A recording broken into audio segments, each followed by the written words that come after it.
Thoth says, so that I might be here when again I return from Amenti, I, while I sleep in the halls of Amenti, my soul roaming free will incarnate and dwell among men in one form or another. They slept in rejuvenation chambers for 100 years at a time as they astral projected and traveled amongst the universe. Did you hear what I just said? They slept in regeneration chambers for 100 years at a time as they astral projected and traveled the universe. Flashed forth my soul through infinity's beauty. Far through space I flew with my thoughts. Rested out there on a planet of beauty. Strains of harmony filled all the air. Shapes were there, moving in order.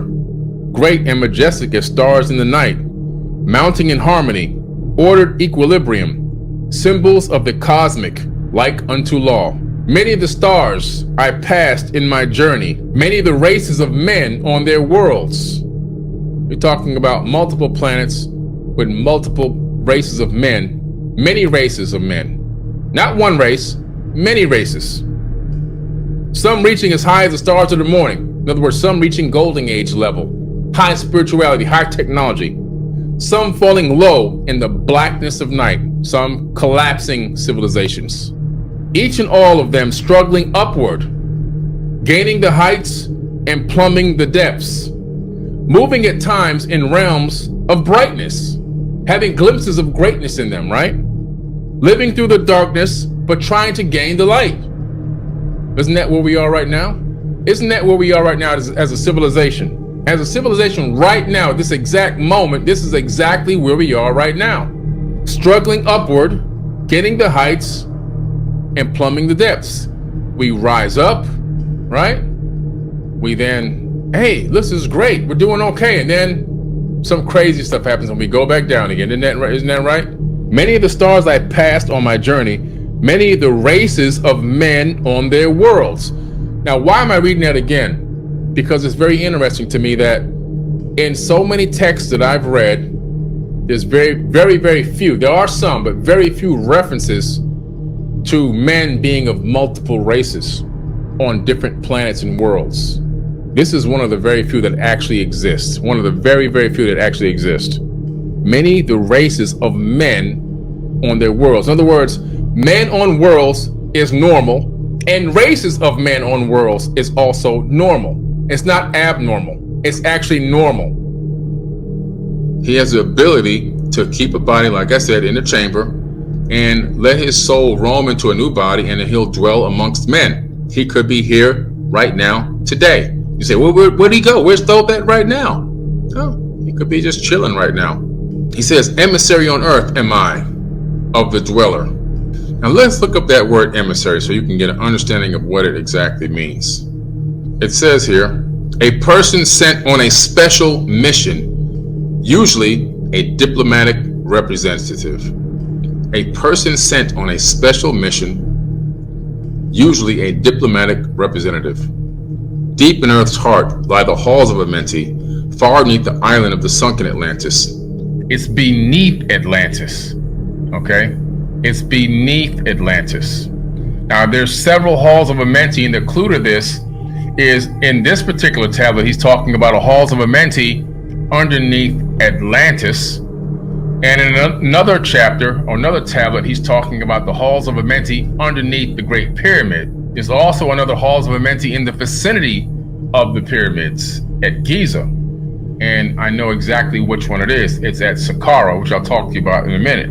Halls of the dead and halls of the living. You see, halls of the dead and halls of the living. These chambers are holding bodies that are quote unquote dead. They're not really dead, but they're in a rejuvenation stage, okay, according to Thoth. And some of them have been rejuvenated and walk amongst men. He says we walk amongst men, but unlike a man. They could be sitting next to you in a movie theater. They could be on you, sitting by you next to you on an airplane. They could be walking down the street, right past you in a shopping mall, or walking a dog in your neighborhood, and you wouldn't even know that it was them. Bathed in the fire of the infinite all. The fire which we talked about last week is the eternal fire. the same fire that Yeshua, aka Jesus, talked about in the Bible, right? It's the fire of the infinite all. It's the fire which represents eternal life. And in here, he's talking about the fact that these bodies have the spirit of the eternal life in them, even though some are rejuvenating and some are walking amongst men. Far in a past time, lost in the space-time, the children of light look down on the world. The children of light are these Atlantean people. They look down on the world. From where? From above. Seeing the children of men in their bondage, bound by the force that came from beyond, knew they that only by freedom from bondage could man ever rise from the earth to the sun. What is our bondage? We're in bondage right now. We're in bondage by racism, separation, division. We're in bondage by the matrix of financial systems. We're in bondage by the prison system, the education system. We're in bondage by, all of these different systems that exist, the religious systems that have kept us mentally bondaged. So we have all this bondage that we're in right now, and they've been looking at this for eons. But he said that, but they're talking about the fact that they had an interest in trying to free us or help nudge us in the right direction. So knew they that by only freedom from bondage, in other words, once we can overcome all these matrices that we're encased in and completely absolved in, that we could now rise from the earth to the sun. But if we can't get out of bondage, this mental bondage and physical bondage, we will never rise. In other words, what is rising from the earth to the sun? They're talking about rising to a golden age, rising to the light, seeking the light, eventually becoming the light. We're talking about a golden age, talking about obtaining a higher level of consciousness. But how do you free somebody from bondage? You got to free them from their mental prison. According to Thoth, only free-thinking individuals using their own conscious thoughts can be capable of rising up to a higher level of consciousness. Let's look here. He says, down they descended and created bodies. Down they descended and created bodies, taking the semblance of men as their own. The masters of everything said after their forming, we are they who were formed from the space dust, partaking of life from the infinite, being in the world as children of men. They didn't say children of God. They said children of men. Like and yet unlike the children of men. When they say we are they who are formed from space dust, we're talking about anything that exists in the third dimension is formed from space dust, including you and me. Because without space dust, no human being can exist. Space dust from exploding stars that have exploded millions of years ago. The stars, when they begin to use up a lot of the, deplete a lot of the nuclear fusion, they then become depleted to a point where they actually supernova.